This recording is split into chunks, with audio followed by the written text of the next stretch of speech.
राम राम भाई सारे भाई, आपका भाई सुंदर दिनोदिया और आप देख रहे हैं अपना चैनल स्टार सुंदर न्यूज।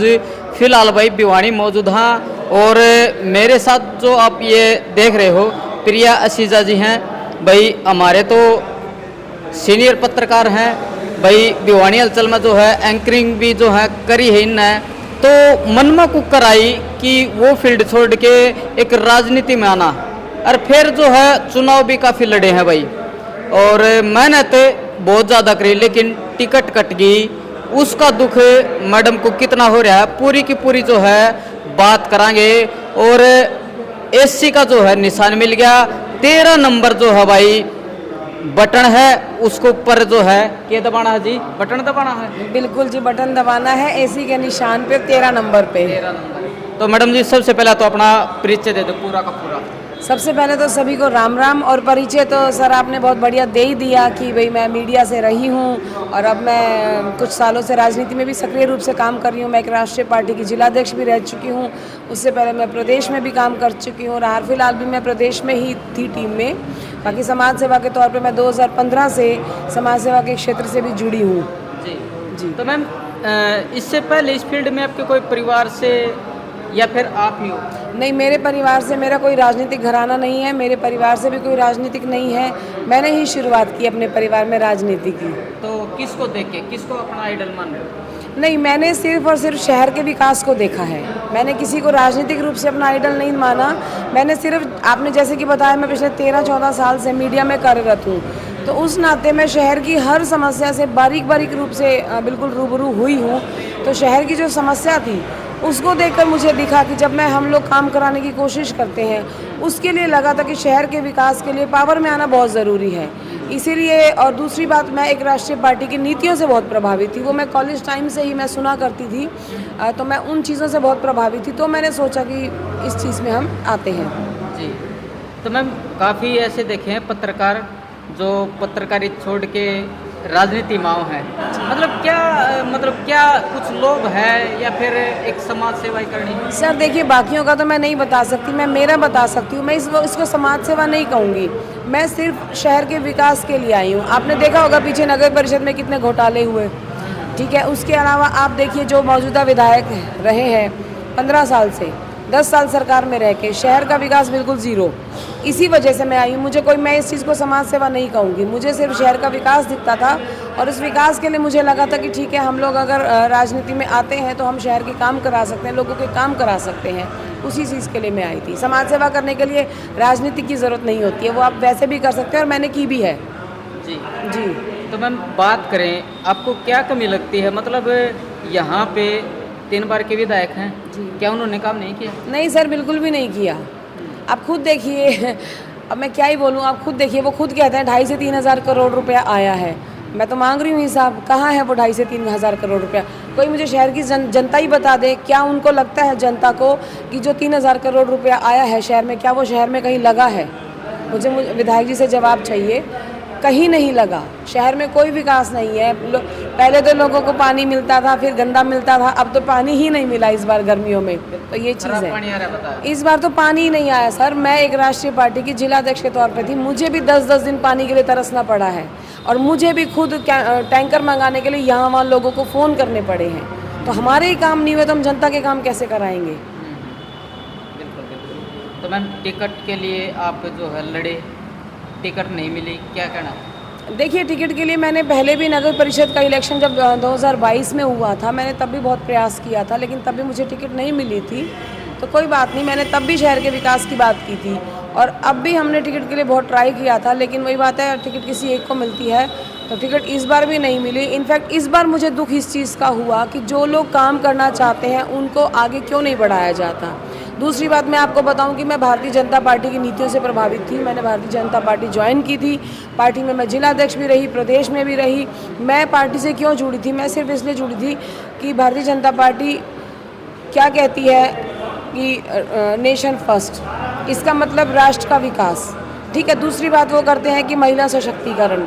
लेकिन अब इन दोनों पॉइंट्स की अगर बात करें तो आप देखिए, जो उनके प्रतिनिधि हैं, जनता ने जो प्रतिनिधि चुने हुए हैं, क्या उन्होंने पार्टी की नीति पे चलते हुए 15 साल शहर का विकास किया?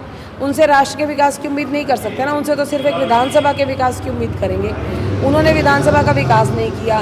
दूसरा, महिला सशक्तिकरण, पार्टी ने उसी को टिकट उठा के दे दी जो सोए हुए हैं। सबको पता है, जग जाहिर है, विधानसभा में ही सो जाते हैं। जब विधानसभा में आप सो ही रहे हो तो भैया घर ही सो जाओ ना। हम जैसे लोगों को आगे आने दो, हमें विकास का मुद्दा रखने दो, हमें अपनी विधानसभा की बात विधानसभा में रखने दो।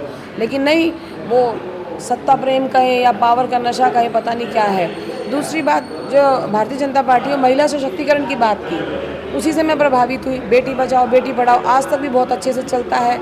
अभी भी अगर वो लोग देखें तो महिलाओं को फोकस करते हैं, लेकिन सिर्फ झंडे उठाने के लिए, नारे लगाने के लिए, भीड़ इकट्ठी करने के लिए। आप अगर एक्चुअल में देखें तो अभी हाल फिलहाल जो 90 विधानसभा की जो टिकटें आई हैं ना, उसमें जो भी 8-10 महिलाओं की टिकट आई है, वो एक भी महिला मोर्चे से जुड़ी हुई नहीं थी।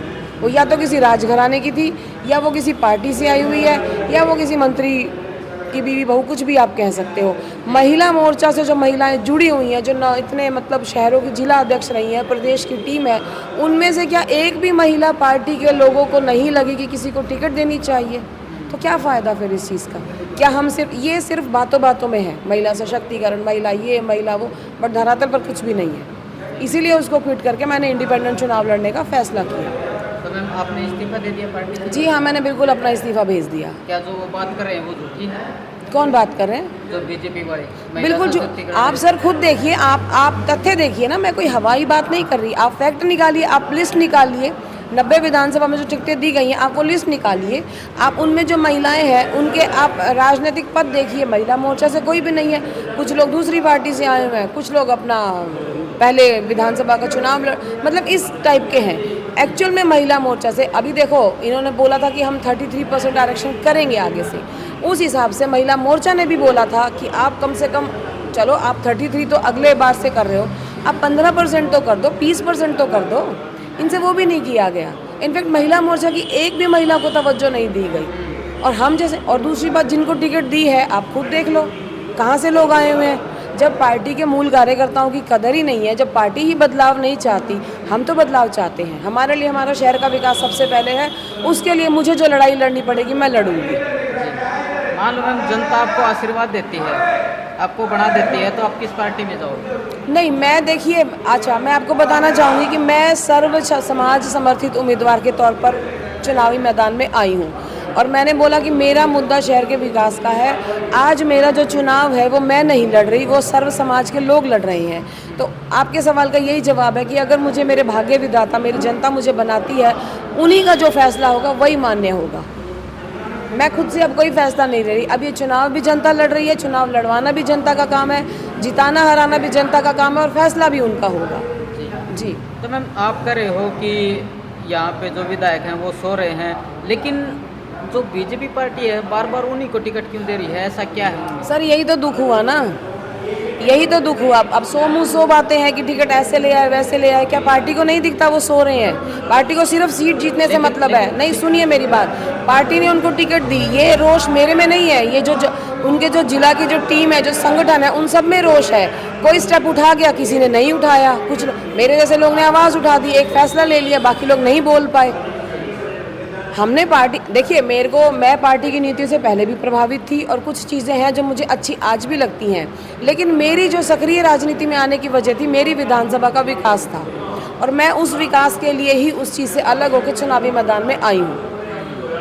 जी, या फिर पार्टी नेता का फोन आया है कि मैडम जी बैठ जाइए, ऐसा कुछ? हाँ बिल्कुल, ऐसा बिल्कुल होता है। देखिए मैं पार्टी के बहुत ही अहम पदों पे रही हूँ, तो नेचुरल है, दबाव आया था, प्रेशर आया था, मैंने अपना मुद्दा भी रखा, लेकिन मुझे कोई संतोषजनक जवाब वहाँ से नहीं मिला। तो फिर मैंने क्या करना था? सर आप एक बात बताओ, जब हम मौजूदा सरकार में एक जिम्मेदार पद पे हैं, लोग हमसे जुड़ रहे हैं, लोग हमसे कुछ काम चाह रहे हैं, शहर का काम चाह रहे हैं, हम करा ही नहीं पाए, तो ऐसे पदों की क्या ज़रूरत है? मैं उन लोगों में से नहीं हूँ जिसको सिर्फ एक पद का टैग चाहिए, वो पद का टैग लो और घर बैठ जाओ। मैं उन लोगों में से बिल्कुल भी नहीं हूँ। मेरा सक्रिय राजनीति में आने की वजह ही ये थी कि मुझे मेरी विधानसभा का विकास चाहिए। मुझे मेरे लोग, देखिए लोगों का पैसा लोगों पर ही लगना चाहिए, ना कि किसी का घर भरना चाहिए। लोग अपनी पुश्तों के लिए पैसा सेव कर रहे हैं, कोई प्रॉपर्टी डीलिंग कर रहे हैं। अरे भैया, जनता का पैसा है, जनता पे लगाओ ना। मेरा ये विज़न है और इसीलिए मैंने ये फैसला लिया। मैम देखो जनता है वो उनका जो है अलग अलग दिमाग हो है, सबकी अपनी अपनी राय हो है, तो कुछ ये भी करे हैं भाई पार्टी को हम वोट देंगे, तो आप तो जो है निर्दलीय हो, किस प्रकार से देख रहे हो अपने आप को? देखिए, मैंने बोला ना कि मैं सर्व समाज समर्थित उम्मीदवार हूँ और ये इलेक्शन मैं नहीं लड़ रही, अब सब लोग मिलकर लड़ रहे हैं। हाँ, बाकी जो लोगों की राय है, देखिए मैंने तो बोला है हमेशा कि जो जनता है ना वो भाग्य विधाता होती है। अगर उनको लगता है कि उस पार्टी में उनका विकास हो सकता है तो वो देंगे। हम अपनी बात रखेंगे, हम हर व्यक्ति के दरवाजे तक जाएंगे। अगर लोगों को मुझ में कैलिबर लगेगा, उनको लगेगा कि मैं कुछ बदलाव ला सकती हूँ तो मुझे वोट देंगे। वो तो देखिए जनता की राय होती है। चलो मैम बहुत बहुत धन्यवाद। Thank you ji, thank you so much. तो भाई भिवानी से आज़ाद उम्मीदवार प्रिया असीजा जी, और आपने जो है पूरी की पूरी जो है बात सुनी, मन में दुख भी है क्योंकि काफ़ी साल तो जो है प्रयास कर रहे हैं कि मेरे को भी जो है टिकट दी जाए, लेकिन टिकट जो है कट गई है। काफ़ी ऐसे जो हैं विधायक देखे हैं, नेता देखे हैं जिसकी टिकट कट गई और वो जो है अपना दुख अपने आँखों से निकाल रहे हैं। कहीं ना कहीं ये दुख मैडम के चेहरे पे भी जो है दिखाई दे रहा है। तो आपने क्या कुछ लगा भाई, क्या कुछ कहना है इस भिवानी शहर के लिए, इनके गांव के लिए, कौन सी पार्टियाँ है, कौन यहाँ से जीत रहा है? तो कमेंट बॉक्स में अपनी राय जरूर दी। और राम राम सारे भाइयों, जय हिंद, जय भारत।